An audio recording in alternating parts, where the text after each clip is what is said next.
caçadores e caçadoras de história, sejam bem-vindos a mais um vídeo do canal. Bem-vindos a mais uma história assombrada. Se você conhece alguém ou se você tem uma história assombrada que queira contar, que queira divulgar pra gente, é só me enviar que nós contaremos ela aqui, certo? Essa história aconteceu com uma conhecida que pediu para que sua identidade não fosse revelada, nem a identidade de quem participou da história fosse revelada. Portanto, os nomes dos participantes, os nomes dos personagens da história serão mudados. Ela pediu para que não fosse revelado, porque as pessoas que participaram da história, algumas delas ainda se encontram vivas, inclusive ela. Hoje ela tem 68 anos, essa conhecida. E essa história aconteceu com ela. Ela presenciou, tinha apenas 10 anos de idade. Vamos para a história? Oi, me chamo Maria. Essa história aconteceu comigo quando eu tinha apenas 10 anos. Eu fui visitar a minha irmã, a Ana, que morava na zona rural. Ela morava na roça com o seu esposo e os seus filhos. Na época, fomos visitá-la, eu e minha avó. O seu marido, João, ele era uma pessoa muito explosiva, muito estressada e que não acreditava em Deus. Ele não tinha nenhuma religião, ele não tinha nenhuma crença. Portanto, muitas coisas que aconteciam com ele, pra mim, é por esse motivo. É por ele não ter religião, é por ele não acreditar em Deus. Pois bem, certo dia, ele resolveu sair pra ir na venda beber, a venda que ficava lá na comunidade que eles moravam. Só que a venda, ela era bem longe.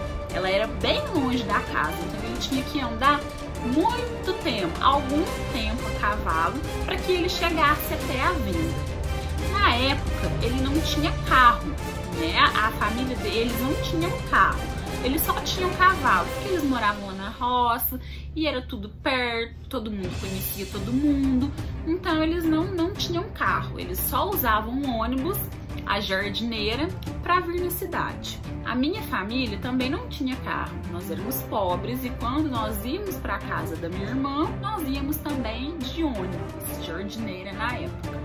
E o meu cunhado, João, resolveu certa noite sair para beber, numa sexta-feira. Segundo a minha irmã, ele gastaria cerca de meia hora a cavalo para chegar até a venda para que ele pudesse beber. Isso era um costume que ele tinha, ele fazia quase todos os dias da semana, à noite, depois que terminava o serviço na roça, ele ia na venda beber. E nesse dia que nós estávamos lá, não seria diferente. Ele saiu e deixou a gente em casa, eu, a minha avó, minha irmã e as crianças. Como eu ainda era criança, eu fiquei brincando com as crianças, com os meus sobrinhos. Minha avó e minha irmã ficaram conversando em um canto. Quando foi por volta de 9 horas da noite, meu cunhado João chegou em casa desesperado. Aliás, ele nem chegou em casa. Antes de chegar, bem ao longe, a gente já ouve uma voz desesperada, um grito desesperado. Ana, abra a porta, Ana! Ana, abra a porta, pega a Bíblia, reza, pega a Bíblia e reza. Nós, sem entender o que estava acontecendo, né? Por que o João chegou tão desesperado, gritando tanto, fomos e obedecemos o que ele tinha pedido. Pegamos a Bíblia, minha avó pegou a Bíblia, minha irmã pegou a Bíblia e nós começamos a rezar. Assim que ele chegou, assim que ele caiu, e eis que ele nos conta o seu relato. Quando ele estava voltando, na sua égua, ele tinha uma égua, a égua dele era muito querida por ele. Ela era o seu xodó. Já bêbado, já passava das 8 da noite. Quando ele passou perto de uma porteira, no moirão da porteira, ele viu um animal, ele viu um ser que ele não soube identificar o que era. Segundo ele, era um ser enorme, não era macaco, não era onça, ele não soube identificar. Ele só soube que esse animal, ele era bem peludo, tinha os dentes enormes, as presas saltavam para fora da boca e tinha os olhos vermelhos. Ele não soube identificar, ela tinha as unhas bem grandes mesmo. A sua égua, o seu xodó, o seu animal, vendo aquele ser, vendo aquele monstro, parou, empacou e não queria passar.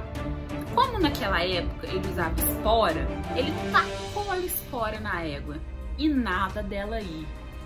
De repente, a égua saiu em disparada e quando passa pelo monstro, quando passa por aquele animal que ele não conseguiu identificar, aquele animal pula em suas costas e gruda nas suas costas. Ele sentiu um frio tão grande, ele sentiu como se as suas energias realmente estivessem sendo sugadas. Ele só sentia frio. Segundo ele, era uma sensação indescritível que ele nunca tinha sentido. Uma sensação de frio e de fraqueza ao mesmo tempo. Ele só sentia a respiração ofegante daquele animal, daquele monstro que estava preso em suas costas e que ele não conseguiu identificar. Apenas a sua respiração ofegante que ele sentia. Chegando, quando estava próximo à casa, quando ele avistou ao longe a casa, ele já gritou à minha irmã para que ela abrisse a porta, para que ela pegasse a Bíblia e abrisse a porta. Quando ele caiu perto da gente, não tinha nada grudado nas costas dele. Segundo ele, aquele monstro, aquele ser, saiu poucos segundos antes que ele caísse. Tanto que ficaram as marcas das unhas nos seus ombros. Assim que ele tirou a camisa, ficou a marca das unhas. Nós não vimos nada, nós não conseguimos enxergar nada. Nós apenas rezamos, nós apenas abrimos a Bíblia e oramos, mas não conseguimos enxergar. Mas as marcas estavam nos seus ombros, as marcas estavam lá, isso eu posso garantir que eu vi. E me lembro até hoje como se fosse ontem. A égua desapareceu, foi encontrada apenas 2 dias depois, atolada em um brejo. Não há explicação para o que aconteceu. Nós não sabemos o que aconteceu até hoje. Às vezes, quando a gente ainda se encontra, quando eu encontro com a minha irmã e a gente ainda às vezes toca no assunto, até hoje nós não entendemos o que aconteceu. Ficamos por entender. O que era aquele monstro? O que era aquilo? Por que grudou nele? Só sei que a partir desse dia, ele pensava 2, 3, 4 vezes antes de ir na venda beber. Infelizmente, suas atitudes não mudaram. Ele não passou a ser mais religioso, ele não passou a acreditar em Deus, mas ele passou a temer o sobrenatural, ele passou a temer aquilo que ele não conhecia. Ele duvidava do sobrenatural, duvidava que existiam coisas que nós não conseguimos explicar. Ele tinha essa dúvida. Depois desse dia, ele não duvidou mais. Uma coisa que ele sempre falava, mesmo pouco antes de morrer, que aquele dia ele nunca esqueceu. Desde então, todas as vezes que ele passava perto daquela porteira, ele lembrava do acontecido.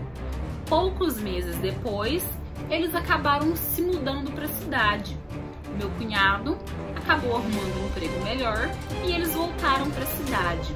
Mas mesmo assim, ele nunca esqueceu o fato. Às vezes, eles ainda voltavam na comunidade, porque eles fizeram muitos amigos lá. E todas as vezes que ele voltava e passava por aquele lugar, ele sempre estremecia, ele sempre tinha um arrepio gelado que começava lá no pé e ia até o último fio da cabeça. Espero que vocês tenham gostado da história assombrada de hoje. É um relato, segundo essa conhecida, um relato real que aconteceu mesmo. Ela presenciou, ela viu e ela é testemunha do fato. Existem coisas que nós não conseguimos explicar, existem relatos, existem causos que nós tentamos, mas nós não conseguimos entender. Espero que este relato tenha te feito arrepiar. E continue aqui conosco no canal. Não se esqueçam de se inscrever, dar o like e ativar o sininho. Espero vocês para mais uma história assombrada na próxima segunda-feira. Abraços, fiquem com Deus, tenham uma excelente semana.